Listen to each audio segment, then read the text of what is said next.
Hi everyone, this is Jim. Welcome to this Blitz Chess postmortem, a postmortem of my Blitz game number 354. This is another one of those games where my opponent kind of wildly attacked me, so let's take a look at it.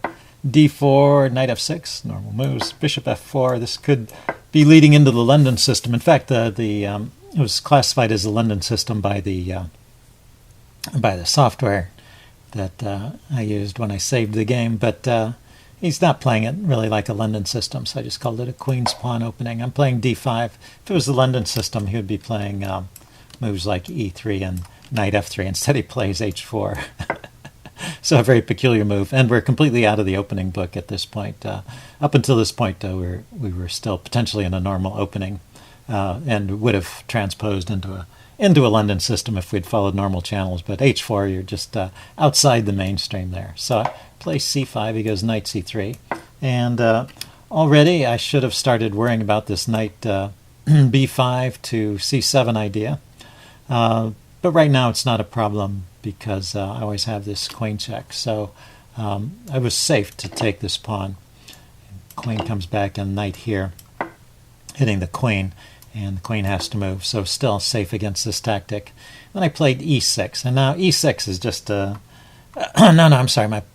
It's my turn, e6.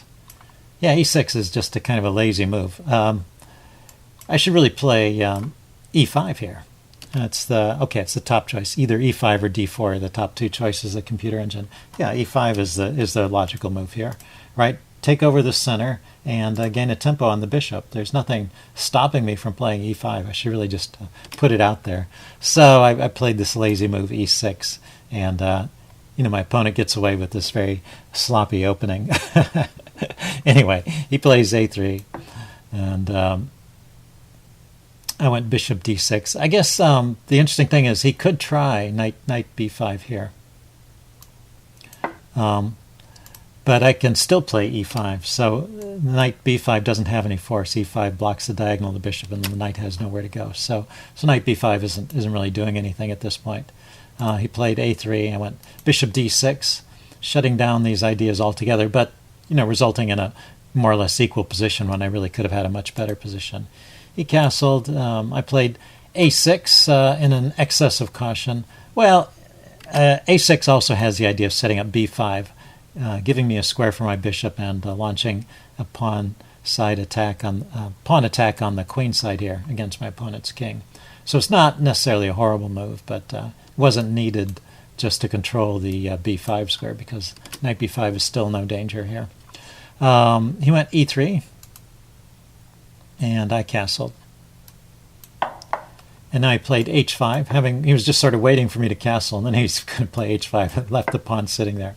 But the pawn on h4 was not doing much. I mean, it was controlling this square, but I wasn't trying to put something on that square anyway. So h6, I don't want him to push too far and disrupt my king side. So I'm still doing fine at this point. In spite of not playing the best moves, at least I played okay moves. So he went, cancel that. He went bishop e2. And I decided to take. I couldn't figure out where that bishop was going anyway. So he took back. I wasn't too happy about this. I mean, this does give him an open file here and some control over the over the e5 square. So and also there's always ideas of pushing this f pawn forward and disrupting my center. So, but it seemed like I needed to do that just so I'd have ways to develop my pieces. I want to get the bishop out of the way and put a rook on the c file. So that's what I did. I put the bishop to d7. He develops his pieces, knight to f3. I get my rook on the c file. And so far, I'm still keeping my advantage. But knight e5 is starting to get a bit uncomfortable here. I pushed on with b5. Okay, the engine likes b5. Yes, just setting up this idea of maybe disrupting his pawn structure around his king. And he pushes on with g4. So I guess here's where I go wrong. I really need to follow through on my idea and just play b4 and keep pushing for that counterplay against his king. It's one of those cases where we've both castled to opposite sides and we've both got advanced pawns and pieces set up for the attack. And it's just a race, and whoever gets there first is going to win. And the move I played, queen c7, is actually a losing move. It's just too slow. I really needed to push ahead with b4. At least it gave up the advantage, and now the advantage switches to white. And he wastes no time in taking advantage of his opportunity. He pushes on with his pawn. And now, what does it say? It says I should play hg, knight takes c6. I didn't really want to open up the file, but let's take a look at this. This is really the way I should have played. He takes, he could take back immediately. I guess he can't take back. He's got to dump off this knight, because if he just takes the pawn, I'll grab his knight here and I'll be in good shape. He'll get my knight, but I'll get a pawn and I'll come out okay. So he moves his knight with tempo, bishop takes, and then he takes here. And it's not a winning position, but it looks like a pretty good attack for white. His pieces are reasonably well placed, and my counterplay is a little bit slow. So knight e4 is the move here for me. Interesting, but not immediately fatal. Anyway, the way I played it, instead of taking that pawn, I played something that was immediately fatal. I played knight e4, getting the knight out of there.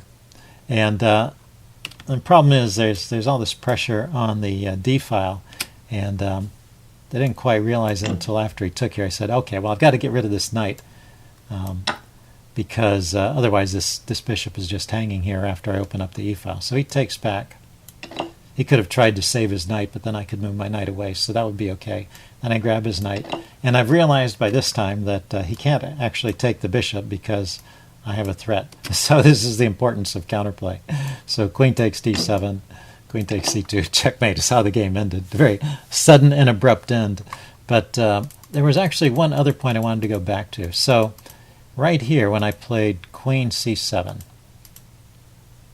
So right here I have a tremendous advantage, and here on queen c7 the advantage goes away. So let's back up and see the right way to play this. There's only one move here to keep that advantage, and that's b4, busting up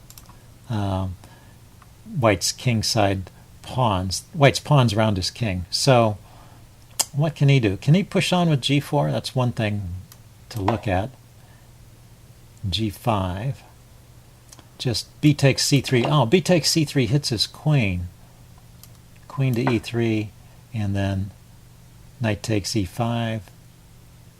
C takes b2 check. Yeah, so that's just winning. So he can't, he doesn't have time to push his pawn. So that's one important point about b4, is it's a very forcing move, and takes away some of his options. So he has to respond. Knight takes d7 is recommended. And this works because if I grab the pawn here, he can take a knight with check, and so that gains him a tempo, and then he can move the queen. So I need to take his knight. Knight takes d7, and then knight takes d5, sacrificing the knight. So his knight, let's check. Does it really have nowhere to go? I thought he would try knight to a4. Okay, knight to a4 showed up. It had him. I was wondering why he was sacrificing the knight, but apparently this is good. So, and then I get to open up squares around his king. B takes a3. I open up a file towards his king and create some squares that I can occupy. So that's the way to play it. So it's very interesting. In this position here, right after white played g4, he's threatening this attack. I have to continue with my attack, and I have to do it quickly. I mean, queen c7 was played with the idea of continuing the attack, but it's just slower. It doesn't force that immediate response and allows him to get in the move g5. So anyway, that's your instructive moment for this game. Cancel that. Let's go out to the, let's return to the final position of the game here. Queen takes c2 mate. So always got to watch out for those cheap shots. Anyway, that's your postmortem for this game. Hope you guys enjoyed it. Leave your comments in the section below, and I will see you again soon. Bye.